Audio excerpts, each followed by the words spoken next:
Mana qizlar, yana navbatdagi zakazlarimiz tayyor bo'ldi. Bu klientlarimizga 20 ta yakandoz tayyorlab berdik.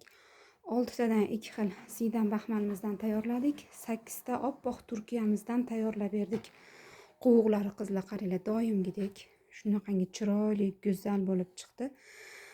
Bu klientimizning qizlarini Toshkentga uzatyapmiz ekan. Toshkentda bilasizlar, ko'rpachalar ozgina qilinadi. Biz Marg'ilonda baribir qilmen deganda ham 20 tadan oshirib qo'yishadi. Bu klientimizni ham ko'ngillari bo'lmadi. Quda tomonlari ko'rpacha qilmang, o'zimizda ham ko'rpachalar bor, 8 dona yetadi deb aytgan ekanlar. Ko'ngillari bo'lmadi. 2 xil baxmaldan va 8 ta Turkiya duxovkamizdan zakaz berganlar.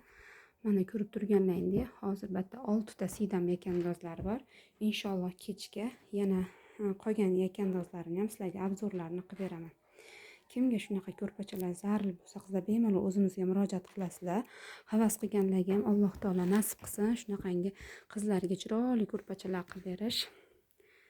Ana qo'shlarimiz ham qo'llari dard ko'rmasin. Telefonim hozir yorug'da jijja xira olyapti. Qaranglar, tepaga ko'tarilsam to'q bo'lyapti. Qayursam ocharyapti.